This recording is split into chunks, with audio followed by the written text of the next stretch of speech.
सती रूप में वो राजा दक्ष की जो बुद्धि है उसकी बेटी थी, तर्क वितर्क कर रही थी। भगवान शंकर ने बोला कि पार्वती सती तुम इस तरीके से मत जाओ, वो भगवान सर्वज्ञ है, सर्वेश्वर है, तो भी कि नहीं मुझे तो परीक्षा लेनी है, तो निकल जाओ ले लो परीक्षा। और ये तो एक हुआ, लेकिन जब राजा दक्ष के घर में अवसर था, आयोजन हो रखा था, सारे देवता वहां जा रहे थे, तो भी भगवान शिव ने मना करा सती को कि सती जहां पर अपमान होने की गुंजाइश हो तो वहां पर जाना कल्याणकर नहीं है। सती ने तब भी नहीं माना।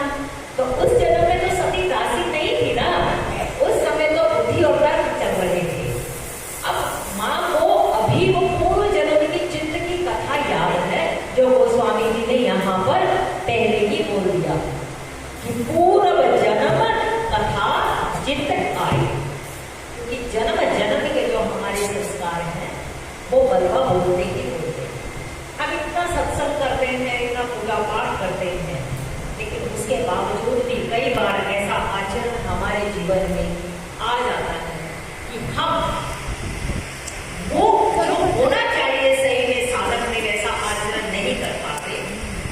तो उसका कारण जो संतों से पढ़ा वो ये भी है कि हमारी जन्म जन्म की यात्रा में हम कैसे कैसे संस्कार लेकर आए हैं, तो उस समय आने पर हमारे ऊपर बलवा बोलते हैं।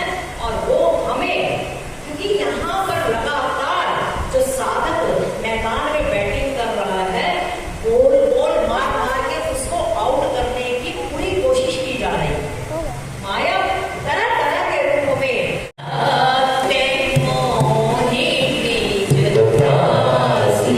प्रभु मैं सत्य आपकी अपनी अब निज दासी।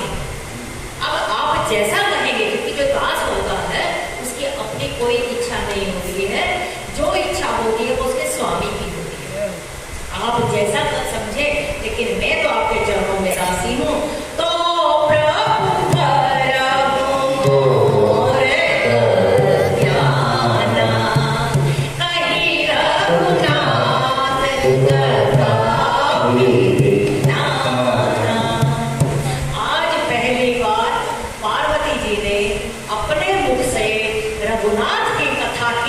जिज्ञासा की, और जब भूख लगती है, प्यास लगती है, तभी उसकी कीमत भी पता चलती है।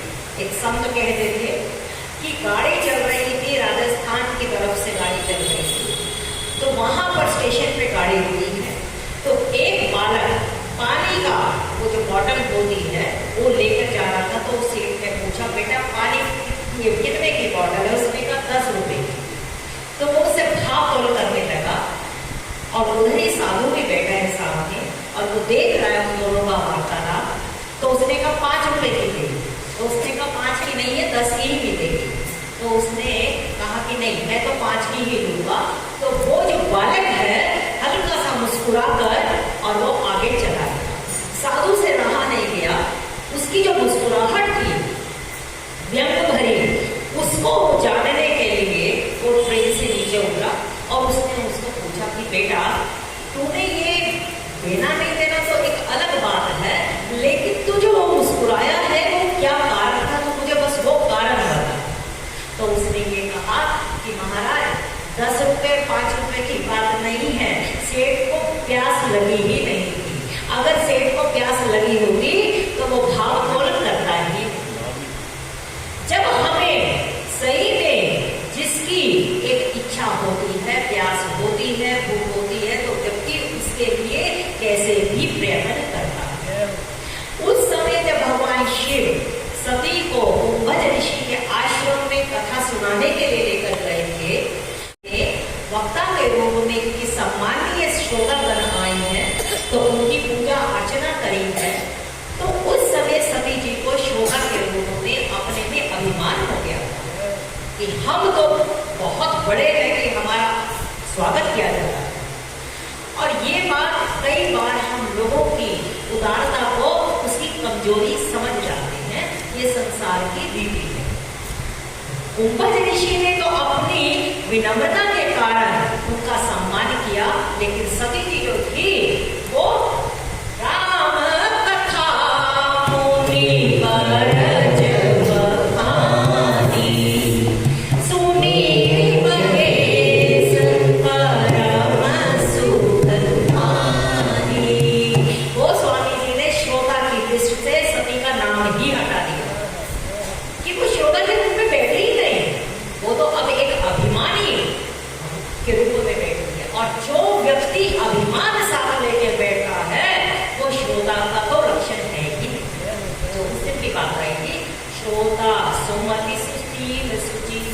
कथा रसिक हरिदास, आयु माति गोप्यमपि सज्जन करहि प्रभास।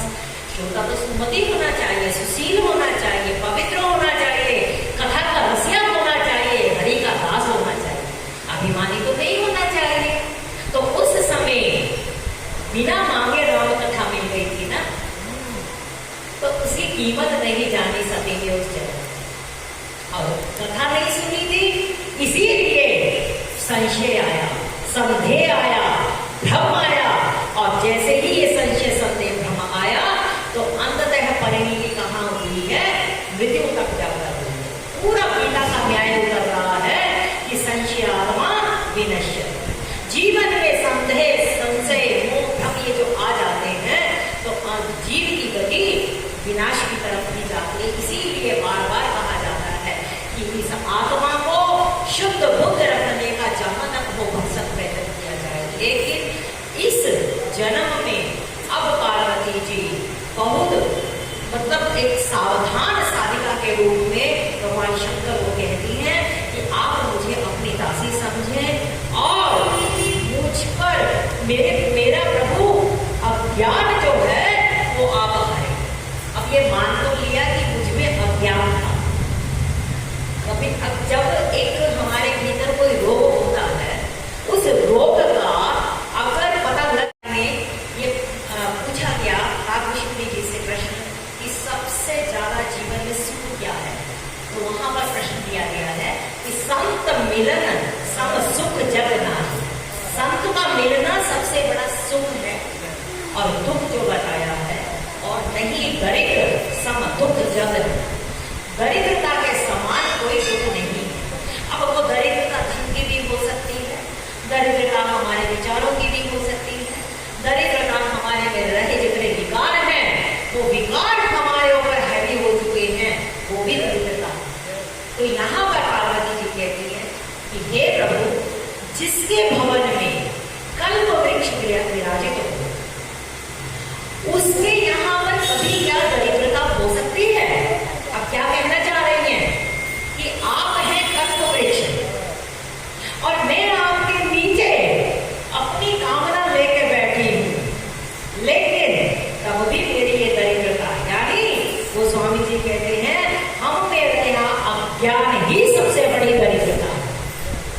अज्ञान क्या है कि जो सत्य है, जो शाश्वत है, उसको तो हम पीछे छोड़े जा रहे हैं, और जो लगातार अशाश्वत जो सरकता जा रहा है, संस्कृति भी संसार, उस संसार को हम पकड़े जा रहे हैं, संसार में ही वृत्ति घुमाए जा रहे हैं, वो ही तो हमारा सबसे बड़ा अज्ञान है।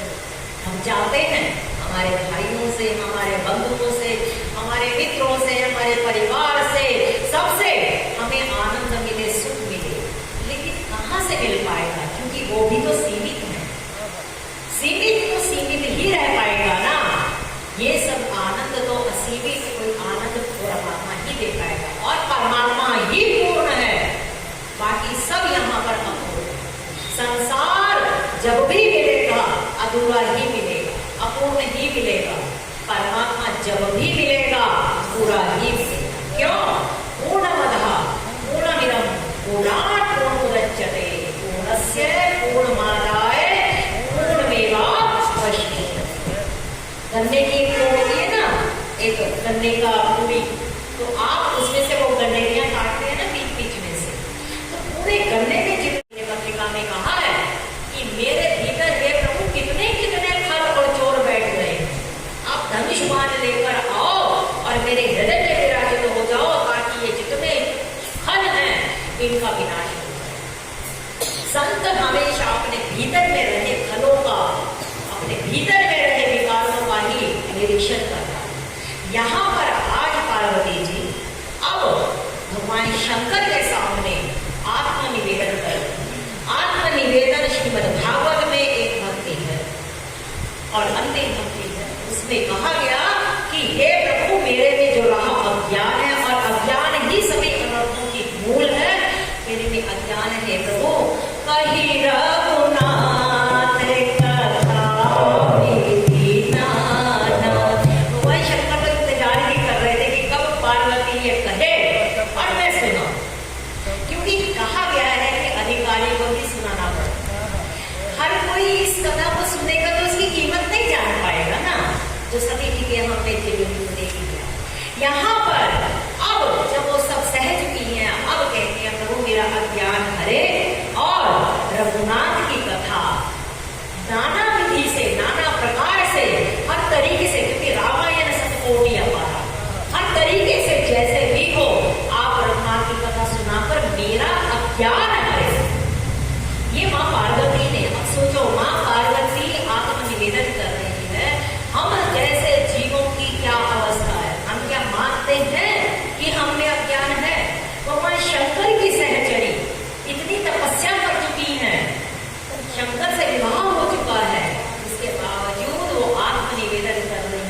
कह तो दो कोई किसी को कि तेरे में कहाँ ज्ञान है, तो वो कितना ज्ञान बता देंगे, कितना बता देंगे, क्योंकि हम मानते ही नहीं है कि हम अज्ञानी हैं। यहाँ पार्वती जी भगवान शंकर के सामने जब ये कहती हैं और भगवान शंकर मुस्कुराते हुए सुनते चले जा रहे हैं कि क्या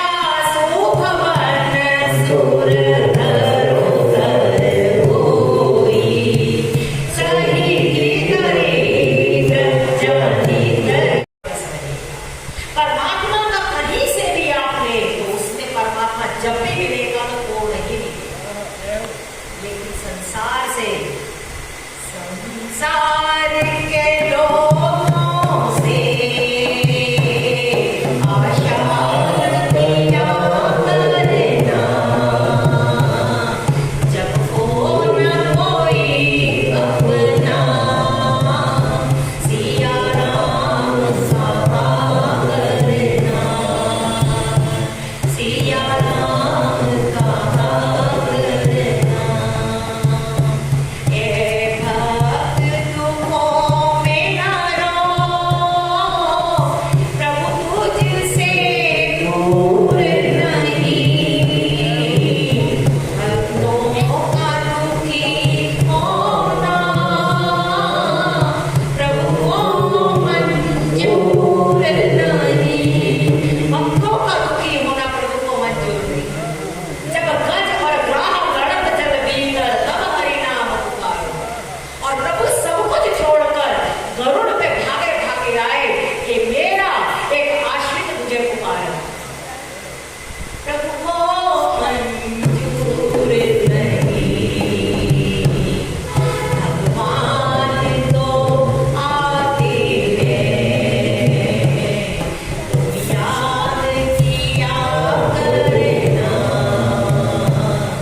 जब हो न कोई अपना, सिया राम कहा करना,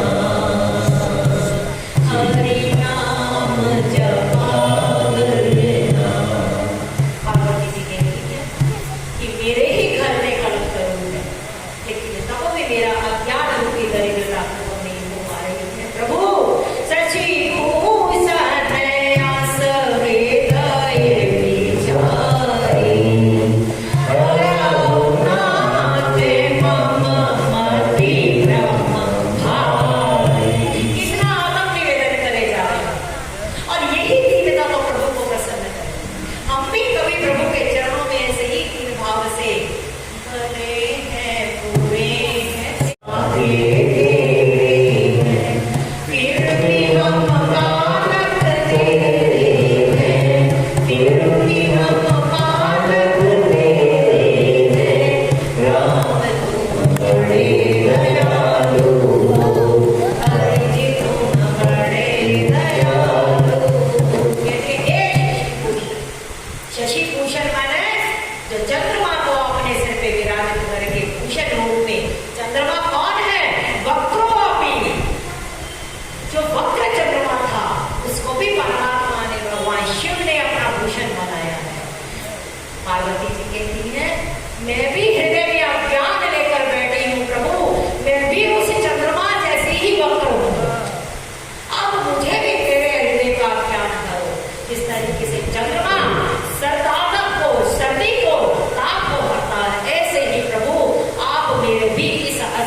गोस्वामी भ्रम और संशय हम में तभी आएंगे जब हम अपने केंद्र से जुड़ते हैं। अब वो कहती है फला मुनि, फला वक्ता, फला वेद के ज्ञाता, तो श्री राम को इतनी बड़ी महिमा देते हैं। और शेष सार का वेद पुराना, सकल करहि रघुपति गुण गाना। शेष, सरस्वती, वेद सब राम के गुण गा रहे हैं। क्यों गा रहे हैं? मेरे पति ही सबसे बड़े हैं, तो वो क्यों गा रहे हैं? यही तो माँ पार्वती का थोड़ा भ्रम चलता है। और इसीलिए, और ये उनकी बहुत खूबसूरती है कि अब वो एक जगह निष्ठ हो गई है। अपनी बुद्धि पे भरोसा करने की बजाय अब उन्होंने भगवान शंकर के चरणों में समर्पण कर दिया। निज दासी के सती के रूप में वो अपने पे भरोसा करती थी कि नहीं, मैं जाऊंगी, मैं परीक्षा लूंगी, मैं देखती हूँ। तब वहां पर मैं था, लेकिन आज इस जन्म में वो मैं हट चुका है। आज वो भगवान शंकर की शरणागत दासी है। आज अपने संशय को विनम्रता से प्रभु के सामने रख दो। बहुत सुंदर, क्योंकि हम सब जीव हैं। देखो ये प्रभु की लीला है, लेकिन ये हम सबके लिए सूत्र है। संशय हम सब में आएंगे, लेकिन जिनके चरणों में तुम समर्पित हो, उनके चरणों में अपने संशय का निवारण करने के लिए जाओ। वो स्वामी जी कहते हैं कि माँ पार्वती भगवान शंकर को कहती है कि तुम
अपने इष्ट के सामने उसको कोई और ना दिखे, लेकिन दूसरों को भी देखकर ज्यादा भ्रमित होने से हमारी चित्त की वृत्ति खराब होती है।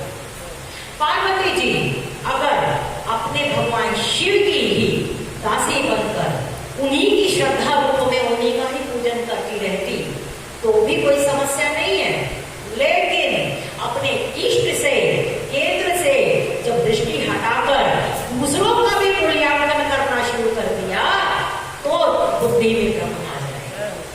साधन भटकता क्यों है?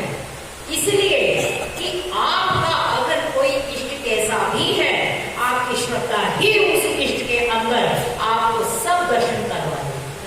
गीता में लिखा है भगवान कृष्ण ने कि जो मुझे जिस भाव से भजता है मैं भी उसको उसी भाव से भजता। अगर हमारा इष्ट राम है, कृष्ण है, जो भी है, आप भजो उसको, लेकिन दूसरे लोगों को तो आप मूल्यांकन मत करो ना कि कौन किसकी पूजा ज्यादा कर रहा है, कौन किसको क्या कह रहा है। तुम्हारे लिए महादेव महादेव है, तुम पूजा करो उसकी, उसको मानो ईश्वर, क्योंकि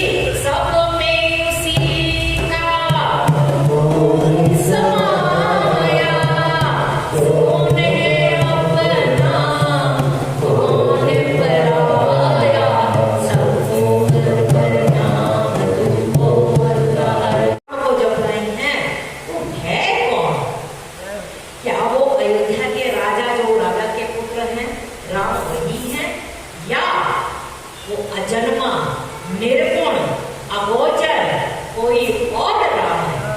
यहाँ से माँ पार्वती ने सगुण और निर्गुण ब्रह्म दोनों की, ब्रह्म का जो लोगों में एक चलता रहता है कि सगुण ब्रह्म है अच्छा या निर्गुण ब्रह्म है, ये उसका ये प्रश्न यहाँ पर उठा दिया। और इसी प्रश्न को लेकर अभी अगली 5-6 चौपाइयों में इसी संशय का सबसे पहले निरूपण करेंगे भगवान शंकर कि अगुण और सगुण में कोई भेद नहीं है।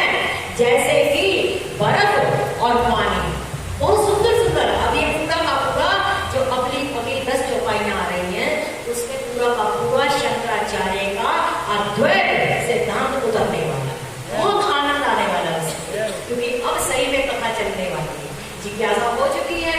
और अब ये माँ पार्वती जी बस यहाँ पर 1-2 चौपाई कहेंगे, अब वो चुप हो जाएगी और भगवान शंकर ही अब अपनी कथा सुनाएंगे। तो ये जो प्रश्न आ रहा है कि क्या वो जो राजा दशरथ के पुत्र है राम, जो अवतार लेकर आए हैं, यानी सगुण। सगुण का मतलब गुण कहते हैं, जो सत्व गुण, तमोगुण और रजोगुण, 3 गुण है। जो इन गुणों के साथ आता है, जो इन गुणों के साथ है वो सगुण माना जाता है, और जो उन गुणों से रहित है वो निर्गुण माना जाएगा। तो यहाँ पर वो पूछ रही हैं कि ब्रह्म तो अजन्मा है, ब्रह्म तो अगुण है, उनके रहित है वो, और ब्रह्म तो अलग गति है, अगोचर है, उसकी गति कोई जान नहीं सकता। कौन है ये राम? जो निपता नायक राम की नारी विरहमति भोर, एक चरित महिमा सुनत रमति भोर श्रीमती भोर। जो तो नृपत नहीं है, जो तो राजा का बेटा है, या ये ब्रह्म है, मेरी समझ में नहीं आ रहा, मैं नारी हूँ, मेरी बुद्धि भ्रम